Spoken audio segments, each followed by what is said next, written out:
D&I matters. It matters not only at a stage when at some point as an organization you discover you're facing some specific issues that you should have started thinking about D&I much earlier. And so if as a company you're always happy to announce it's part of your DNA, you would better prove your point early on. And we couldn't really have a better speaker to talk about it today. Affirm is one of those very few companies where the philosophy becomes the foundation of every new location they go to. So here to talk to you about adopting D&I early on in your organization, please welcome Aleah Warren, Diversity, Equity and Inclusion Manager at Affirm. Hello, Aleah. Hi, happy to be here today. Well, it's great to have you with us today. Could you give us a bit more background as to what is it you do within your capacity as Diversity, Equity, Inclusion Manager, and perhaps a little bit about your project in Poland?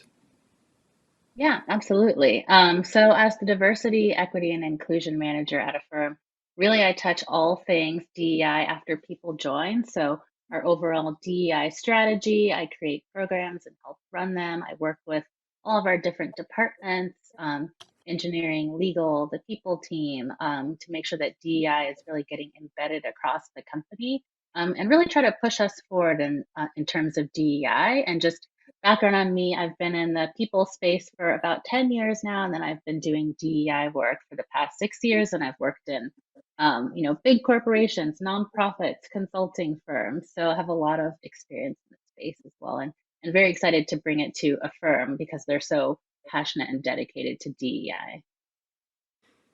And It's then in great to terms of, hear. yeah. Mhm. And about the Polish Oh, I was going project. to talk about Poland. Yeah. So we announced this year that we are opening an office in Poland, which we are super excited about because we know there's a lot of amazing engineering talent there. And we actually just made our first hires within the last couple of weeks, and we're actually planning to hire 100 people in Poland over the next year. So we think it's really important to, get out there, talk to people, understand where they're coming from, and just present ourselves as a company that cares about DEI in different cultures and countries. A lot of organizations think that DEI is or should be maybe even a latecomer to the organization. So when is the right time to start your DEI thinking? Yes, I definitely have noticed that it's a little bit later on that people tend to think about DEI. I think we're lucky at Affirm. I was definitely not the first person to be hired in DEI. They hired their first person back when it was less than 400 people. We're at 2,000 people now. And I really think the sooner the better. So the sooner you can start thinking about DEI, the more successful you're going to be with your DEI efforts. It's a lot easier to build a diverse company or a diverse site in a new country from the ground up than it is to try to build it later. And it also really sends this important message to people that might be wanting to work there about, what does your company value? And perhaps that brings in more different kinds of people. So when people interview or they see the company in articles or on LinkedIn, they'll know that the company prioritizes and values diversity. And that just kind of builds momentum for you to be even more impactful with DEI. But Aleah, tell me, please, what are the actual benefits? Because when I imagine someone setting up a new office, employing, say, 100 people in the new team, they look at things through the prism of cost, benefits, profits. How soon are we going to be operational to generate the first profit, so to say? So it's not necessarily the key priority for a lot of those top managers who think about implementing. So if you were to explain to them and to our audience, what are the actual benefits of setting up your not only D&I philosophy or DEI philosophy, but actually going about it in earnest? Yeah. So I feel like if you think about all the long-term benefits of DEI, that, companies are more innovative, they're more creative, they make more money, they attract more talent. And if it's something that you know is really hard to shift later, then really prioritizing that at the beginning is going to give you that heads up, like above everyone else in the competition. So I totally understand when you're new, you're trying to hire, you're trying to get work done, and maybe you're reaching out to people that you already know, or maybe you are thinking of people who fit inside your culture. But you just have to think about the long-term success of your business, what you're trying to build, what kind of culture you're trying to create, and ultimately how successful you want to be, and how many different kinds of consumers you want to have working with you. So if you don't prioritize that in the beginning, you can kind of get behind. And that's really what you want to think about. I want this business to be successful long term. Let me start now with this super important value that's going to pay off so big in so many ways over time. It's a funny little irony that the space industry has known it really, really well for decades now, and the more earthly companies here on Earth are a Mm. little bit skeptical still. Would you agree? Yeah, I mean, the thing about space is that when you come outside of the planet, which I have not been to space, but apparently astronauts see the Earth and they can see us all as Earthlings together, and you really feel that solidarity. So maybe they have that perspective there, and we just need to remember down here on Earth, actually, same group of people. There isn't separations, and maybe that's why it's easier for them. So yeah, I think I kind of agree with that. And I suppose sometimes to find a truly out of the box solution, you need to have truly diverse perspectives, not, a bunch of like minded people who will never come up with a different solution. So, why do Mhm. many companies leave this topic for later to be addressed in the organization? How do you think?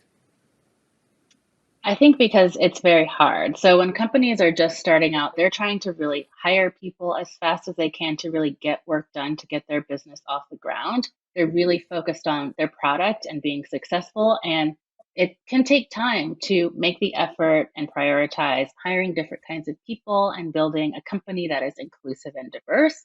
So I think that's why companies end up putting it off till later because it is more difficult and requires more effort. Can we refer to any specific risks attached to such a way of, let's say, operating that initially you make your team look homogeneous as you can think, and then it turns out to be a Mhm. problem for the organization? So, what are the risks, really? Yeah, so the longer a company is around, the bigger it gets, the more employees that are hired, the more difficult it becomes to change the culture or to change the representation on your team or in your office. The numbers thing actually becomes super difficult to shift, but in addition, it's really hard to move the culture later on. Maybe you've hired people that aren't on board with DEI or they don't know anything about it and maybe aren't into it.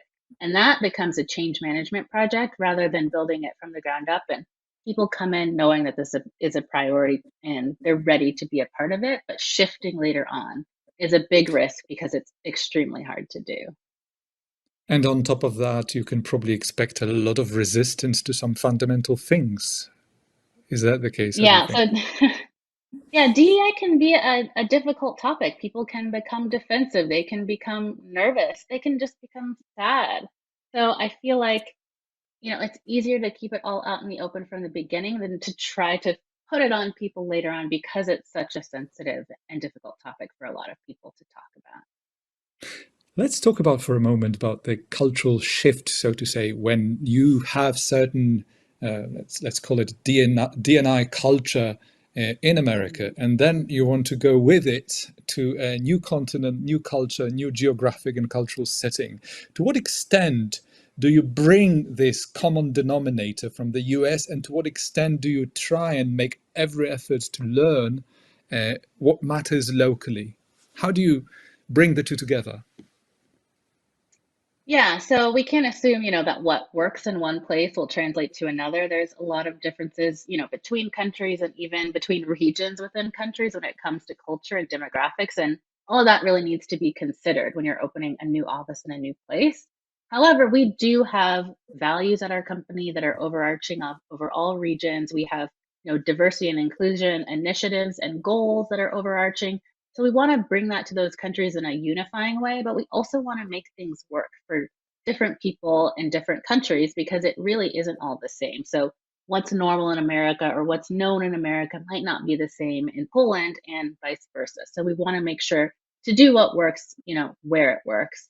So we went from a US only company like 1 year ago, and now we're in 5 countries and we're having to react very quickly to our changing reality. We're looking at different time zones, different cultures, different ways of asking questions. And we do all of that, but we also bring, the training that we've created, the resources and articles that we've already sourced. We try to build our brand and make sure that people know who we are. So it's a balance between the two. During this conference, we also talk about the different competencies at different levels of management in the organization, because people tend to think that it's all about having the right D&I manager.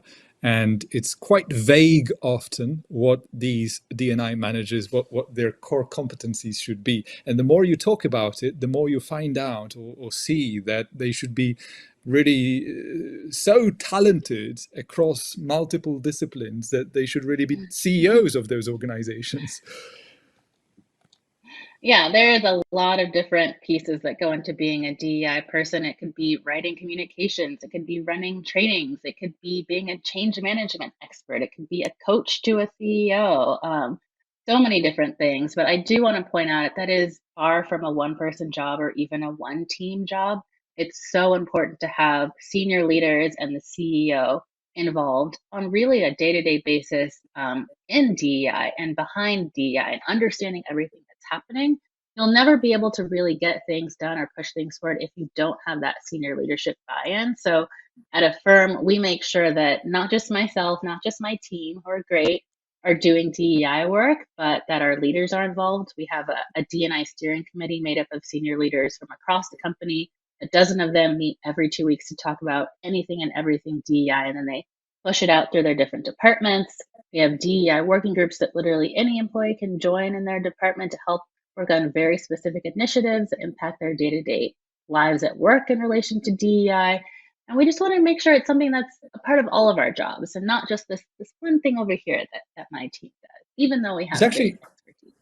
Aleah, it's actually quite fascinating the way you talk about it, because this entire D&I conversation spreads between the top-down approach and the bottom-up approach and how the two meet. Because on the one hand, you sometimes feel, studying different companies and case studies, that you feel the success of D&I within an organization largely depends on the personal passion of the individual who sort of brings all those pieces together. At the same time, you talk about the buy-in from top management. You need to convince the senior management of the company. So if you were to define your specific role, you've had a lot of exposure from multiple fields to understand the complexity of of the business itself culturally. So if you were to sort of metaphorically perhaps explain what are the biggest items to your specific role, because you bring all those pieces together. And you need to be really a brilliant communicator to do that, because you need to be convincing to a CEO of the organization, and you need to be convincing to, just about every employee in the company. I do think communication is really key, and that means communicating with people in all kinds of roles and all kinds of levels. I think empathy is really important, listening is really important, and being adaptable and flexible to what's going on in the organization is really important. I feel like the role of a DEI person is a connector, a facilitator, and a person who enables DEI to happen, and not the person who does it on their own. Aleah, you're in the process of setting up an office in Poland, and I'm sure a lot of companies and organizations will be keen to learn from you how to implement D&I early on in the organization. It's been an absolute pleasure to have you with us today. Aleah Warren, Diversity, Equity, Inclusion Manager at Affirm. Thank you. Thank you so much.